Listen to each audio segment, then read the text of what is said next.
salah, mereka yang keliru, mereka yang tidak paham, mereka yang tidak mengalami kasih karunia sehingga mereka tidak dibawa kepada pengertian demi pengertian. Nah, kembali kepada Tritunggal tadi yang merupakan salah satu dasar hamba-hamba Tuhan dalam memberitakan Injil, dan saya Pendeta Mel Atok mengucap syukur, sangat mengucap syukur karena saya juga atas perkenanan Tuhan, Tuhan bekerja di hati saudara-saudara untuk memberitakan Injil Kristus. Sekali lagi target saya tahun ini saudara-saudara bahwa yang namanya gereja Tuhan, ku tak pandang dari gereja mana, kita adalah saudara, dengan catatan asal kita sama-sama berdiri di atas firman Allah yang hidup, yang mengajarkan bahwa Allah yang kita sembah adalah Allah yang Esa, tapi Anda Islam, makanya nggak nyambung.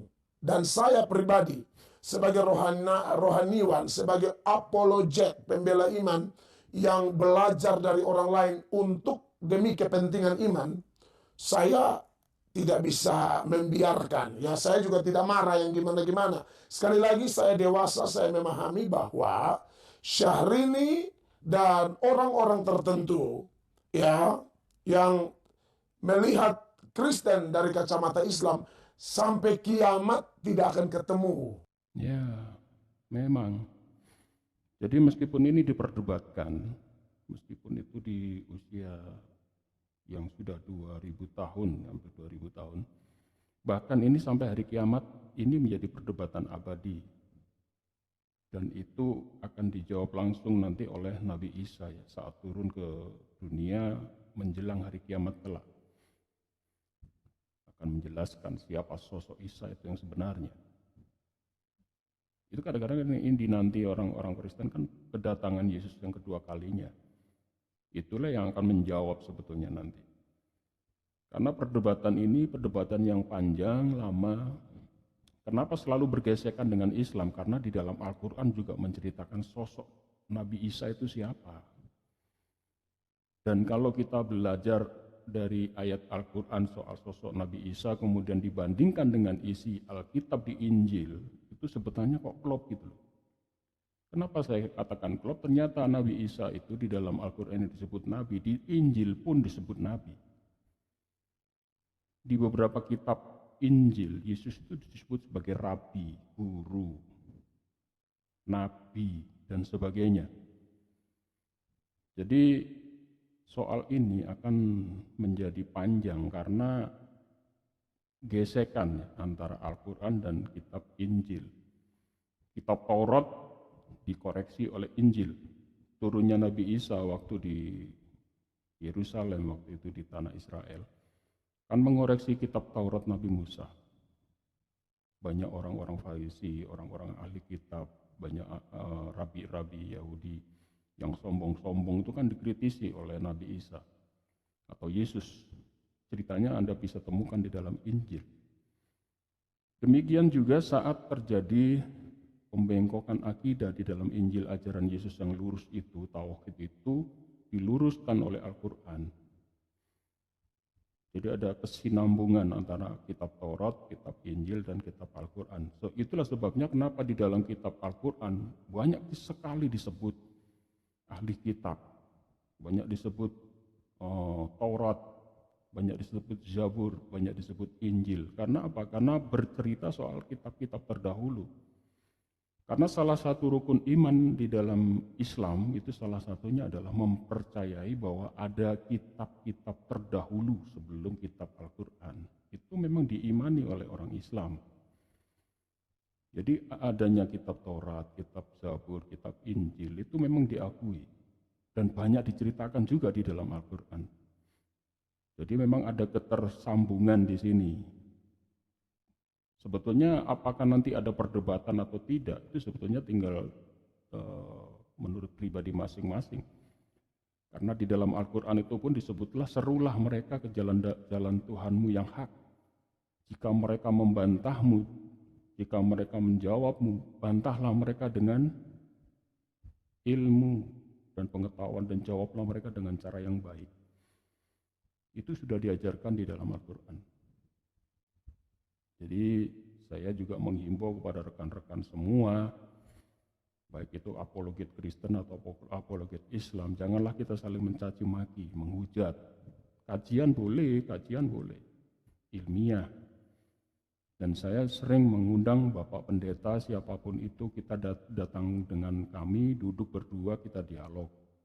Yayasan Pembina Mu'alaf At-Tauhid sering mengadakan dialog. Kalau kemarin dengan Pak Donditan, 1 tahun yang lalu juga saya berdialog dengan Pendeta Henry Tandianta.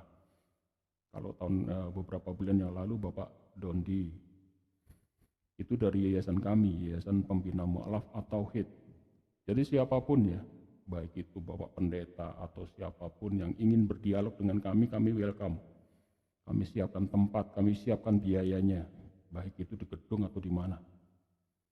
Ya, itulah sebabnya kemarin saya juga mengajukan tawaran kepada Bapak Bambang Nursena, kalau bersedia berdialog dengan kami, bertemu dengan Ustadz Menakem Ali, biar selevel ya. Karena Bapak Bambang Nursena itu dulu waktu didatangi di rumahnya, beliau hanya mau berdialog dengan sesama orang yang punya gelar sesama-sama doktor, biar selevel. Kalau Ustadz Menakem Ali kan sekarang udah doktor, jadi bisa enak duduk satu meja berdialog. Dan saya juga mengundang Pendeta Deki Ngadas. Kapan hari kan Deki Ngadas juga menantang-nantang Ustadz Menakem Ali mau diajak dialog, debat. Dan sudah kami jawab ya, untuk saudara Pendeta Deki Ngadas, tawaran Anda sudah kami jawab, kita siap, di mana Anda mau mengadakan dialog, kita siap. Jangan khawatir, akomodasi akan kami tanggung. Pesawat Anda, hotel, dan sebagainya, kami akan biayai semuanya. Untuk Pendeta Deki Ngadas.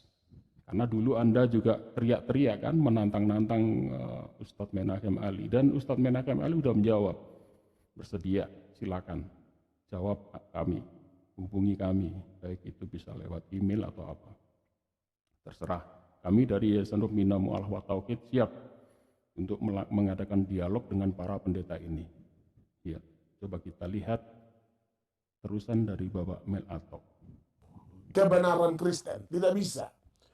Kalau mau lihat kacamata, kalau mau lihat kebenaran Islam, kan harus pakai kacamata Islam atau Al-Quran sebagai dasar lah, ya kan? Atau mungkin hadits dan segala macam lah. Saya kurang paham sampai di situ. Tapi kalau Kristen, ya seperti yang saya katakan, lihatlah Kristen dengan kacamata Kristen. Jadi kalau Syahrini bilang tidak ada Tuhan Yesus, ya karena itu menurut kacamata Islam. Tidak ada Tuhan selain Allah. Tidak ada Allah beranak. Allah tidak diperanakan, tidak beranak, itu juga kacamata Islam. Nah, kalau buat saya sih,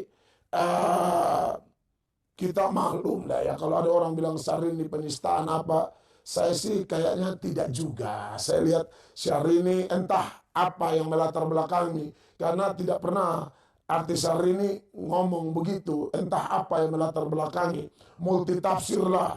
Ada yang mengatakan, oh karena sudah tidak terlalu terkenal, jadi bikin sensasi. Nah, saya tidak tahu lah, apakah memang begitu. Ya, itu memang alasan-alasan dari Bapak Pendeta Mel Atok menuduh Syahrini tidak populer lagi, mencari sensasi dan sebagainya. Sebetulnya tidak seperti itu ya. Orang berdakwah mengingatkan saudaranya. Soalnya apa? Berita-berita pemurtadan juga luar biasa di sana. Beberapa hari yang lalu saya juga dapat kiriman Bapak Pendeta Rizuli Lubis juga mengadakan penginjilan di jalan-jalan, mengumpulkan massa dengan membagi sembako, kemudian diberitakan Injil. Itu kan sebetulnya kan untuk merayu umat di luar mereka supaya mau masuk agama ini. Jadi sesama Islam pun juga kita wajib mengingatkan saudara-saudaranya jangan sampai terkecoh. Makanya saya kasihkan pengetahuan di sini, sebetulnya siapa sih sosok Yesus itu yang jadi perbincangan hangat, karena ini mencuat karena yang berbicara adalah Syahrini, seorang yang selebriti, tiba-tiba berbicara soal agama, itu kan menarik itu. Dan mereka semua terkaget-kaget, bahkan dituduh macam-macam lah, cari sensasi lah, kamu itu artis goyang-goyang saja, nggak usah bahas agama, itu kan tuduhan-tuduhan seperti itu yang dialamatkan oleh Syahrini. Ya, sebetulnya untuk bapak-bapak pendeta nggak usah terlalu gusar ya. Pertanyaan semacam itu sebetulnya pertanyaan yang wajar. Semua orang bertanya dan Anda bisa tinggal jawab saja, siapa sih sosok Yesus itu sebenarnya. Jadi nggak usah panik. Lagi target saya tahun ini kan tertentu, maka kita menyebutnya dengan Trinitas atau Tritunggal. Apanya yang tri? Yang tri adalah pribadinya, dan apanya yang tunggal? Tunggal adalah hakikatnya, saudara-saudara.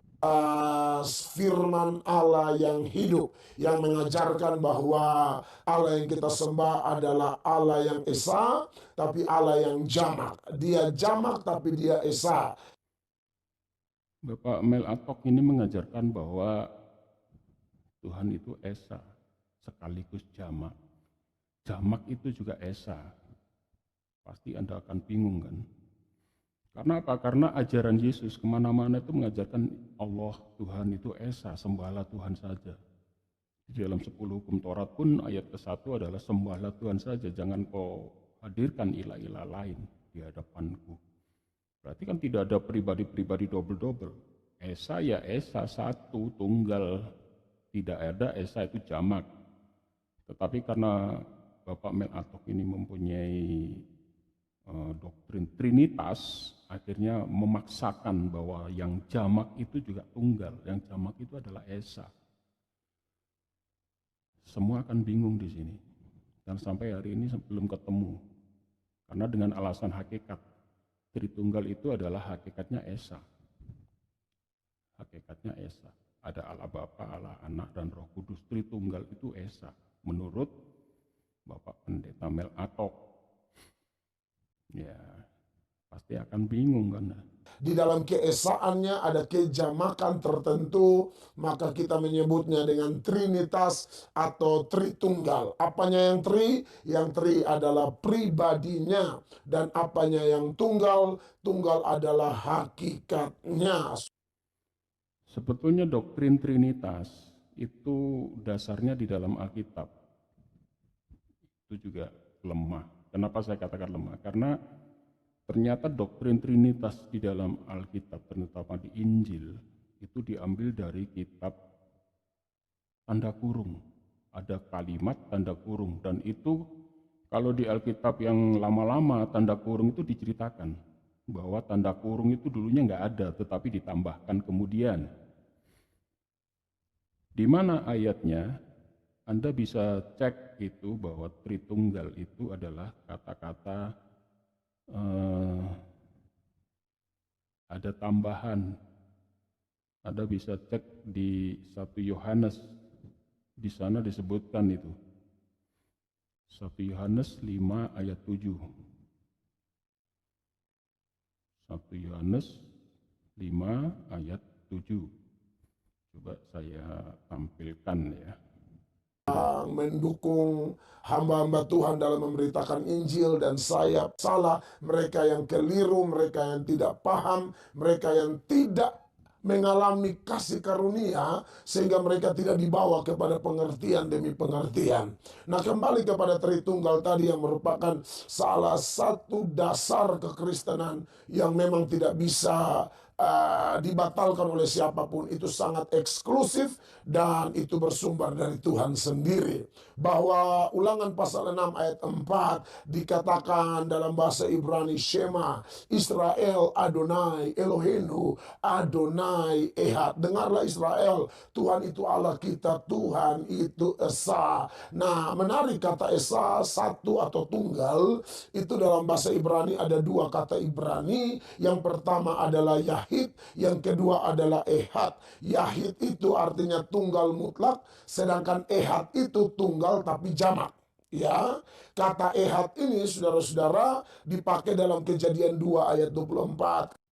Ya. Bapak Pendeta Mel Atok mengambil ayat dari Perjanjian Lama, yaitu di Ulangan katanya tadi kan ya. Ulangan pasal 6 ayat 4. Dengarlah hai orang Israel, Tuhan itu Allah kita, Tuhan itu esa. Tapi Bapak Melatok mengatakan bahwa Esa di sini adalah Esa Echad yang masih bisa dibagi-bagi lagi. Ini sebuah masalah. Kenapa? Karena Shema Yisrael, ya, Shema Yisrael Adonai Elohenu Adonai Echad, itu sampai hari ini itu dijadikan adanya orang Yahudi. Seruan untuk mau menjalankan ibadah sembahyang di Yahudi itu diawali dengan ucapan ini, Shema Yisrael Adonai Elohenu Adonai Echad. Itu seperti orang adzan. Jadi di Yahudi sana kalau menjelang ibadah biasanya pagi, siang, dan malam, menjelang malam hari maghrib itu mereka menggunakan pengeras suara. Kalau Anda ke Israel, Anda akan sering mendengar itu. Shema Yisrael Adonai Elohenu Adonai Echad. Wahai orang-orang Israel, dengarkanlah, Tuhan itu Allah kita, Tuhan itu Esa. Itu orang Yahudi sampai hari ini mengartikan Esa ya Esa tunggal, tidak ada yang dipecah-pecah lagi menjadi jamak atau apa. Itu terjemahan dari beberapa pendeta dari Kristen. Sebetulnya perjanjian lama itu kan miliknya orang Yahudi yang disebut Tanakh, Taurat, Nevi'im, dan Ketuvim. Perjanjian lama itu 100% adalah kitabnya orang Yahudi yang dinamakan Tanakh. Orang Yahudi sampai hari ini menafsir ayat Ulangan pasal 6 ayat 4 itu tidak bisa dibagi-bagi. Tuhan itu Esa ya Esa, nggak ada tanding.